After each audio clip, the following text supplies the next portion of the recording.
Nessa aula, nós iremos falar sobre a limpeza terapêutica. O que a literatura atual ela vem nos trazendo de novo ou até mesmo reforçando alguns conceitos.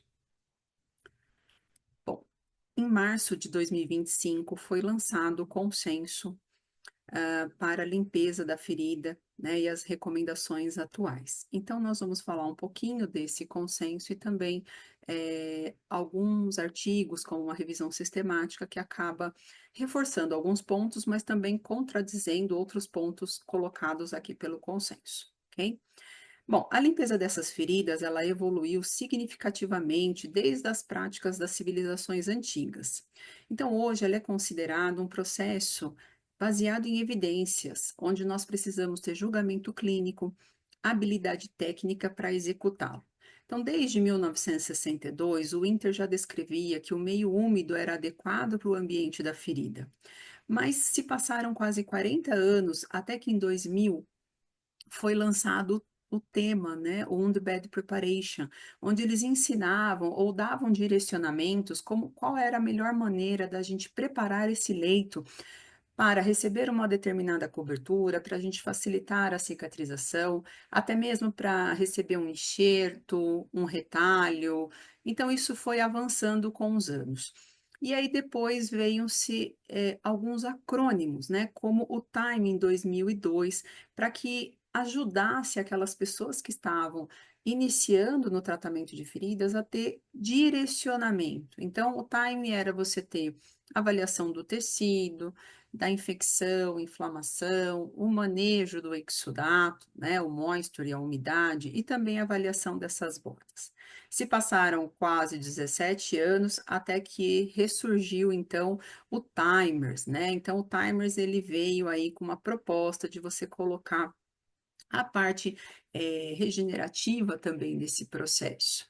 Mas não deixam de ser acrônimos, né? E aí depois, então, o time ele já constava uma parte muito grande de avaliação desse paciente, e aí em 2020 ele recebe ele é repaginado, tá?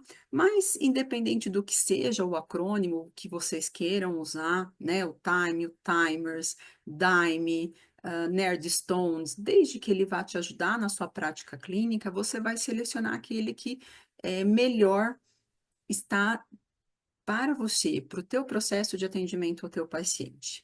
E depois a gente acabou tendo, né, em 2022, o consenso sobre a higienização da ferida, depois saíram, então, a parte das infecções, a prática clínica, uso de antimicrobianos. Em 2024, nós tivemos o consenso do desbridamento e agora em 2025 a limpeza terapêutica.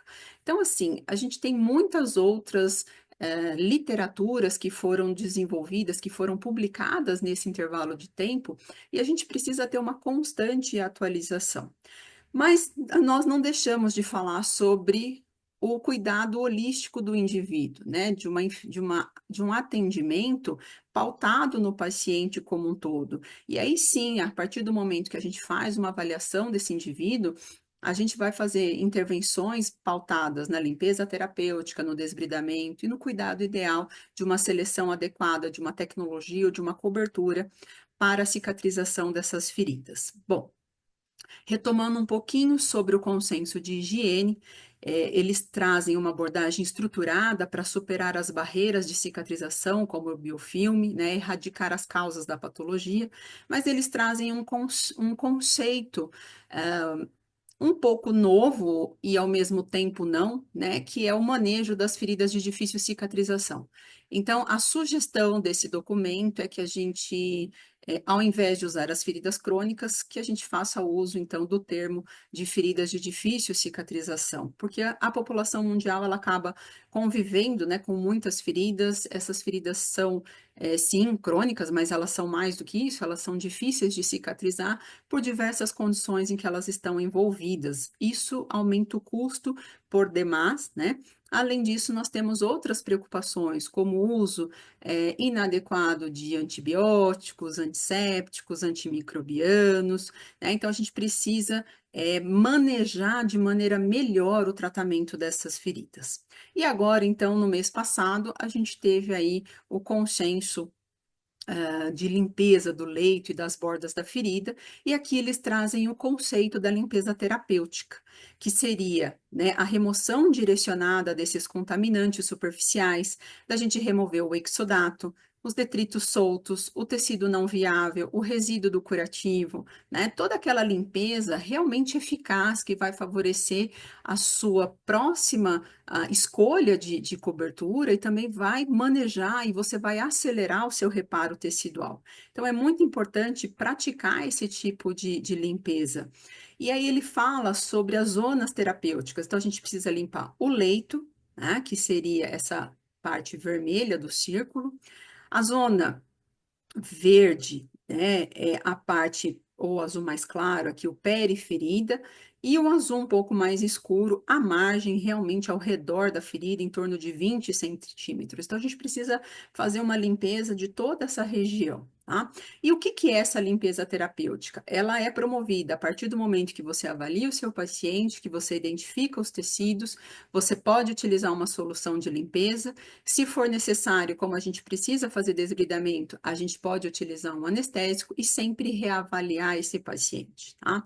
Então, a limpeza terapêutica, ela envolve não somente a higienização da ferida, mas o desbridamento, o controle do biofilme e a preservação do tecido viável, que é bem importante também para o nosso processo de cura. E dentro da parte que eles falam sobre os tecidos, né?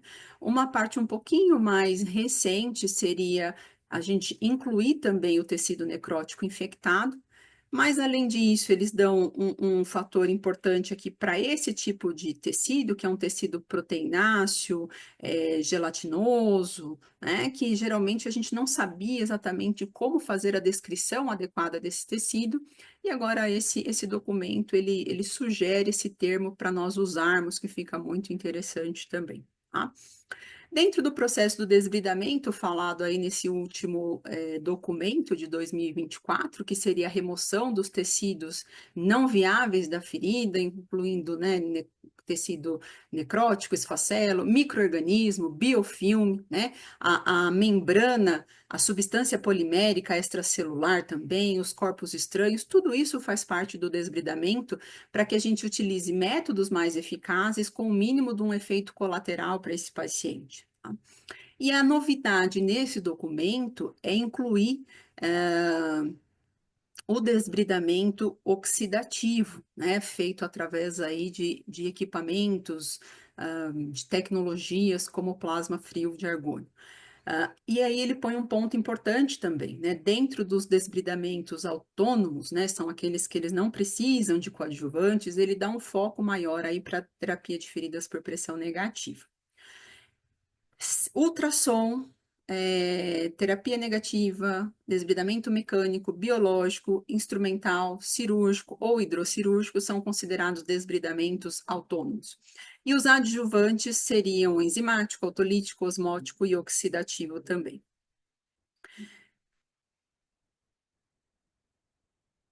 Então, o desbridamento oxidativo, ele é feito através do plasma, e a gente tem duas opções no Brasil, que é o plasma frio de argônio e o plasma atmosférico, tá? São dois equipamentos que nós temos, mas que eles conseguem, assim como lá no processo inflamatório, o nosso neutrófilo, produzir as espécies reativas de oxigênio e nitrogênio, esse plasma, que é o quarto estado da matéria, ele também vai ter esse ambiente que ele vai produzir essas espécies reativas, mas principalmente ele vai inativar e reduzir bactérias, vírus, fungos, ele vai ajudar no controle do biofilme, no biofilme, desculpa, ele vai fazer também uma redução de pH e remover essas moléculas prejudiciais ao reparo tecidual.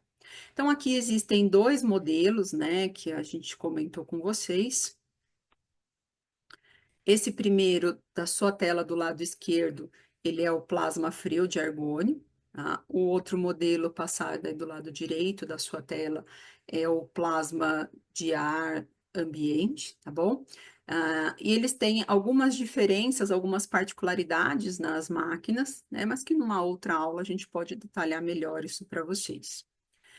Bom, uma segunda recomendação é sempre que a gente for fazer biópsia, microscopia, diagnósticos, que a gente precisa identificar um micro-organismo, a gente precisa usar uma solução inerte antes da coleta dessa amostra. Isso vem sendo reforçado cada vez mais, embora a gente não tenha grandes estudos, grandes evidências para isso, mas aquilo que nós temos hoje ainda mostra que quando a gente utiliza uma solução inerte, a resposta desse diagnóstico ela é muito mais fidedigna. As técnicas de limpeza, que a gente acaba sempre virando, né, uma guerra, eu uso técnica estéreo, eu uso técnica limpa. Então, a recomendação é fazer uma avaliação. A técnica estéreo, né, quando a gente precisa utilizar todo o material estéreo para esse procedimento, ela precisa ser feita principalmente para aquelas feridas mais complexas, para os pacientes imunossuprimidos, né? E as demais feridas simples, procedimentos mais rápidos, a gente pode usar a técnica séptica limpa, né? Não precisa ser necessariamente a estéreo. Assim como o uso da água, né? Água potável. Então, isso também é uma grande discussão no mundo todo, porque na verdade, embora você possa fazer a limpeza dessa lesão com água, você tem que se certificar que essa água ela tem um laudo técnico de potabilidade muito importante, tá? Então, se você não tem segurança da água que chega até a sua o local que você vai fazer esse atendimento, o ideal é que você não use, né? Que você continue usando a solução salina estéreo para a limpeza dessas feridas. E o grande, né, comentado do ano e desses últimos anos que vem tirando o nosso sono é o biofilme. O biofilme, então, ele acaba prejudicando demais o processo do reparo tecidual, principalmente porque essas bactérias elas vão fazendo uma adesão inicial, elas vão invadindo esse tecido, ela é polimicrobiana e ela forma essa matriz, né, essa substância exopolimérica aí que você vai ter uma dificuldade de fazer o rompimento. Por isso que o espessamento dessa matriz, dessa substância, ele acaba dificultando a sua remoção e dessa maneira essas bactérias elas vão invadindo esse tecido e vão piorando a resposta de cura do indivíduo. E consequentemente, você vai tendo uma inflamação mais sustentada, uma invasão desses micro-organismos, prejudicando o reparo tecidual, principalmente a angiogênese também. Então, sempre utilizar uma solução de limpeza de feridas que ela tem uma propriedade antimicrobiana, mas antibiofilme também, quando você tiver a suspeita dessa infecção, a suspeita da presença do biofilme. Isso já é uma indicação, um nível de evidência 1, né? Então, a gente subiu lá no nosso topo da pirâmide. E quais são os fatores que contribuem para a infecção dessa ferida? Hoje em dia nós temos os pacientes, né? A gente tem um envelhecimento, muito mais comorbidades, os pacientes têm doenças metabólicas, doenças autoimunes, e aí você vai contribuindo para a infecção. A própria resistência antimicrobiana desses micro-organismos, as interações polimicrobianas, porque você vai tendo competição, sinergia, alterações fenotípicas dessas bactérias, a virulência microbiana, ela aumenta, né, e aí você vai ter uma invasão maior desse tecido, você vai formar mais biofilme, né, e essa carga microbiana aí, essa diversidade de patógenos acaba piorando, complicando ainda mais o tratamento das feridas. Aqui eu vou trazer para vocês, né, o perfil da solução para limpeza de feridas geralmente utilizado. Eu vou falar dos 4 principais, tá? 4 eu me justifico daqui a pouco, ok? Porque a gente tem no Brasil, ok? O primeiro deles, bem conhecido, né, é a solução de betaína, poliexametileno, o famoso PHMB, tá? Tem um bom índice terapêutico para o estafilococcus resistente à meticilina. E aqui a gente coloca o perfil de segurança, então alguns estudos mostrando aí uma citotoxicidade também, potencial alérgico, mas ele vai aumentar a permeabilidade da membrana bacteriana, interfere na produção de ATP e do quorum sense também. E a própria betaína vai reduzir a adesão microbiana, facilitando a remoção desse biofilme. Uma outra solução de limpeza utilizada é a clorexidina, que vem de anos, né? Ela tem um perfil terapêutico também em torno de 2,4 para o estafilococcus resistente à meticilina. Alguns estudos relatando a citotoxicidade, podendo danificar aí o tecido de granulação, alguns pacientes podem ter uma hipersensibilidade, mas ela acaba tendo a sua ação ligando a parede celular, interferindo na membrana da bactéria, e aí você tem a morte bacteriana. Uma outra solução de limpeza é o ácido hipocloroso, né? Ele tem também um índice terapêutico importante para a Pseudomonas aeruginosa e para o Staphylo aureus, né? Ele não foi avaliado para ainda até o momento dessa aula para Staphylococcus resistente à meticilina. Aqui nesse artigo ele fala sobre sem citotoxicidade, mas a gente já sabe que tem uma revisão sistemática publicada até depois desse consenso, que fala que ele também tem alguns estudos mostrando aí uma citotoxicidade. Claro que bem menos do que os outros dois que a gente falou, mas ele tem também, tá? E uma solução que antes nós não tínhamos no Brasil, mas que agora nós temos, é a octenidina. A octenidina, ela tem um bom índice terapêutico também para E. coli, Staphylo aureus, tá? Aqui eles falam de reação alérgica rara no consenso, mas também a gente já viu em outros artigos que existe uma citotoxicidade também, tá? Então, todos eles vão ter algum tipo de citotoxicidade, nós vamos ter que avaliar qual é o melhor e qual é o menos tóxico para aquela lesão, ok? Aqui eu trago para vocês, né, o ácido hipocloroso, ele acaba identificando esse micro-organismo invasor aí, ele vai fazer uma destruição, tá? E a gente tem alguns estudos que aí nós estamos aumentando a nossa publicação sobre esse agente de limpeza, né, que ele é mais eficaz que o hipoclorito de sódio, mas ele também exige um tempo de contato com a lesão para que ocorra a morte, a morte bacteriana, ok? E agora, então, eu trago para vocês o que as pessoas vêm nos pedindo, né, desde da aula que a gente deu no Congresso de Feridas semana passada, que é a revisão sistemática publicada agora, nesse ano, onde a gente tem aí pesquisadores reconhecidos, renomeados, né? Então, a gente tem uma segurança também, né, até uma própria homenagem ao Dr. Gregory Schultz, aí, que ele ainda está nesse artigo. E eles encontraram eles fizeram um levantamento de mais de 2.000 estudos para falar sobre o índice terapêutico das soluções antissépticas no tratamento de feridas. Desses muitos artigos, eles acabaram ficando com 37 deles, e eles definem, então, índice terapêutico é quando a gente faz a divisão pela concentração tóxica média do antisséptico dividido pela concentração bactericida mínima. Tá? Esse é o índice terapêutico que nós vamos ter, então, para poder fazer a morte bacteriana, né, sem ter tantos prejuízos, vamos dizer assim, né? Mas eu preciso pegar porque ele vai ter uma concentração tóxica também, certo? E aí eu trago para vocês, então, os principais resultados. Primeiro resultado que a gente avalia nessas tabelas, o índice terapêutico médio. Então, eles encontraram estudos que avaliavam o índice terapêutico desse antisséptico para determinadas bactérias, como o Staphylo aureus, resistente à meticilina, Pseudomonas aeruginosa, né? A E. coli, e aí eles foram fazendo para cada um deles. Importante lembrar que ele fala que o índice terapêutico médio, em geral, ele é relativamente baixo, em torno de 0,5 a 3, tá? E aí vocês vão ver que tem alguns antissépticos com índice terapêutico muito mais alto e alguns um pouco mais baixo, vai depender sempre do perfil microbiano que exista nessa ferida. A clorexidina, eu vou citar os pontos, né, do índice terapêutico mais evidente para essas bactérias, né? A clorexidina, ela tem um índice terapêutico, por exemplo, de 2,55 para o Staphylococcus resistente à meticilina. O ácido hipocloroso, ele já tem um índice terapêutico de 8,81 para a Pseudomonas aeruginosa, para o Staphylo aureus de 6,31, para a E. coli de 5,49, não foi avaliado para o resistente à meticilina.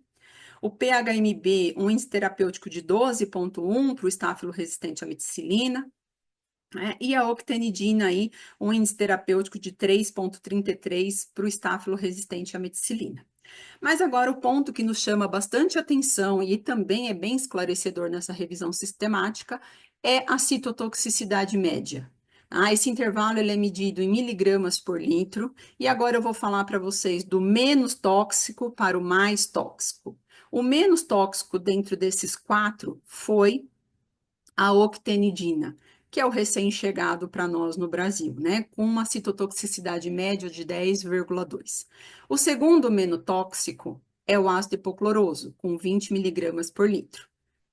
O terceiro menos tóxico é a clorexidina, com 30,5. E o mais tóxico nesse estudo foi o PHMB, com 36,4 miligramas por litro. Tá? Todos esses antissépticos, existem estudos demonstrando uma determinada citotoxicidade. Grande parte deles são feitos in vitro, o que acaba a gente sabe que tudo que é in vitro é mais difícil, porque essa célula ela não está tão resistente quando ela está no nosso organismo. Então, a gente precisaria melhorar as metodologias de pesquisa que a gente faz desses estudos, mas a gente tem sim aí esses estudos mostrando, né, essa citotoxicidade para essas quatro soluções de limpeza. Tá? Sendo a clorexidina a mais antiga, por isso mais estudos também, né, onde você tem 19 artigos relatando uma citotoxicidade. Mas existem 7 artigos para o PHMB relatando citotoxicidade. Uh, artigos para o ácido hipocloroso, que ele é mais novo, né? E a octenidina também a gente tem estudos. Então, todos eles demonstrando citotoxicidade para fibroblasto e queratinócito humano e fibroblasto de camundongo também. Então, agora, eu sei que isso foi um pouco, né, uma surpresa para alguns de nós, mas como que a gente vai fazer a avaliação dessa lesão? Então, o mais importante é que a gente tem que usar o antisséptico, o antimicrobiano, quando existe o sinal claro de uma infecção na ferida, quando existe a presença do biofilme confirmada, porque nós precisamos fazer uma administração racional desse antisséptico, porque senão daqui a alguns anos nós teremos resistência a eles. Então, avaliar o índice terapêutico precisa ser associado ao quê? A também a gente escolher aquele que é o menor tóxico possível para a nossa ferida, ok? Então, o índice terapêutico ele tem que estar alinhado à citotoxicidade dessa célula para que a gente promova uma boa limpeza e uma boa cura, né? Uma boa taxa de cura tecidual. Então, eu deixo aqui para vocês, né, o resumo das principais recomendações feitas, né, que é exercer a limpeza terapêutica sempre a cada curativo, limpar antes de coletar substâncias para diagnóstico, limpar a ferida à borda, a pele lesional, escolher a melhor técnica de acordo com a avaliação que foi feita do seu paciente da lesão, adotar as precauções necessárias e utilizar as soluções antimicrobianas em presença de infecção confirmada na suspeita, né, ou da presença do biofilme. Tá? E sempre ter esse uso racional do antimicrobiano, pensando agora em índice terapêutico e citotoxicidade. Nós também, né, alguma das recomendações que nós não falamos aqui, mas é não usar o micro-ondas para aquecer as soluções e ajustar a técnica conforme a dor do paciente. Eu espero que vocês tenham apreciado essa aula, né, que vocês façam o consumo da literatura atual, principalmente dessas revisões sistemáticas que a todo momento elas vêm, né, eu falo que elas, quando a gente consulta a base de dados, eu consulto hoje, amanhã eu já tenho muito mais artigos, mas que a gente faça uma avaliação crítica também daquilo que nós estamos consumindo como evidência no tratamento das feridas. Se vocês quiserem ter acesso a esses artigos, no nosso link da bio, no Instagram, tem os 2 principais artigos discutidos nessa aula também.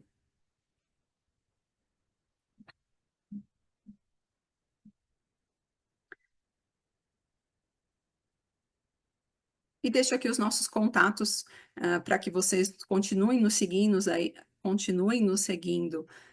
no canal do YouTube, tá? E também lá no Instagram pelo Advanced Wound Solution.